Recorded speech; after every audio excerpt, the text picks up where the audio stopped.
Bible truth, line by line, in context, 5-minute lessons. Let's go. Welcome to Bible Bites.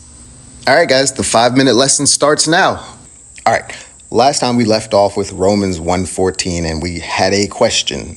What did Paul do to receive fruit among the Gentile nations? Well, we get the answer in Romans 1:15.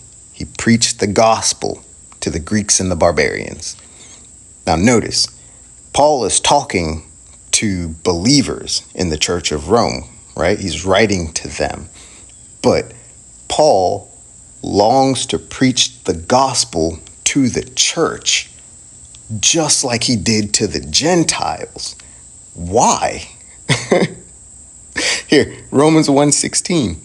Paul is not ashamed of the gospel. Now, remember, go back. Romans 1:13, Paul wanted fruit from the Roman church, okay? He wanted fruit from the Roman church as among other Gentiles. But if you go back to Romans 12, he wanted to give the Roman church a spiritual gift that would establish, make stronger their faith.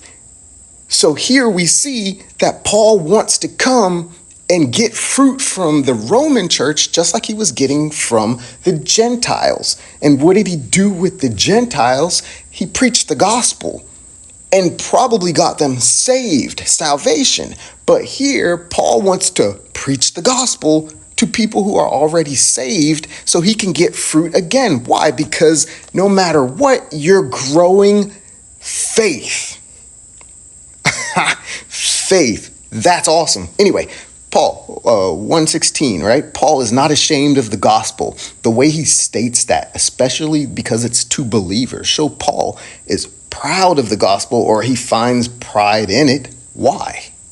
It says the gospel of Christ. Wait.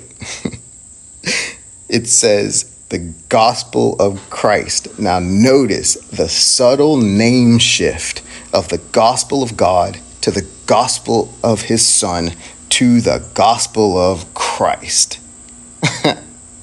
Okay, that caught me off guard, but yeah, remember we talked about that before. So remember, the gospel of Christ is also the gospel of his son, which is also the gospel of God. So if you see it moving forward, any one of those, you know what it's talking about. That's a nugget no one can take away from you. This is Bible truth, guys. Come on, let's go. The gospel of Christ is the power of God.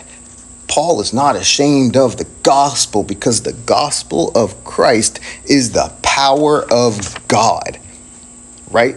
This power brings salvation. Look at the text. This power brings salvation. Salvation from what? Salvation to whom? Everyone that believeth, the Jew first, then the Greek. Notice, Paul is an apostle.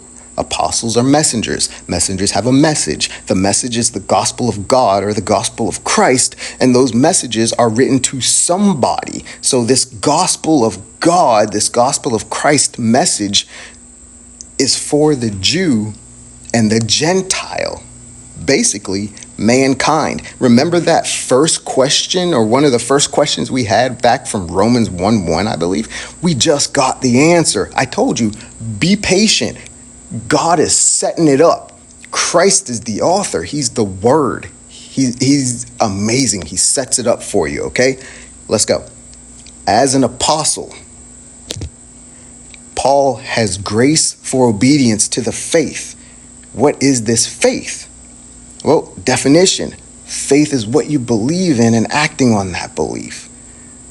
Paul's object of faith is Christ Jesus.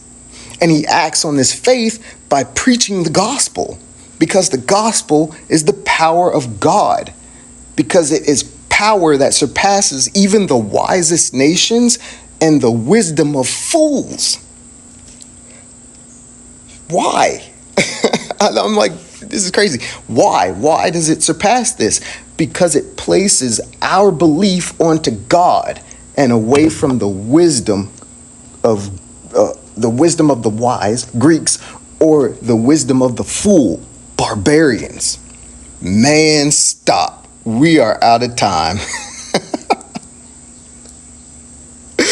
I love this, guys. I love just getting some truth. 5 minutes is nothing special, and we're just gonna grow and figure out how to be obedient to God. Because I guarantee you, if you're listening to this, you're struggling with obedience too. You need the how, you need the process, and I feel like God is as much a creative as he is a logistics manager. Okay, let's keep going. Love it. Come back next time. We're going to start with Romans 1:17. Later.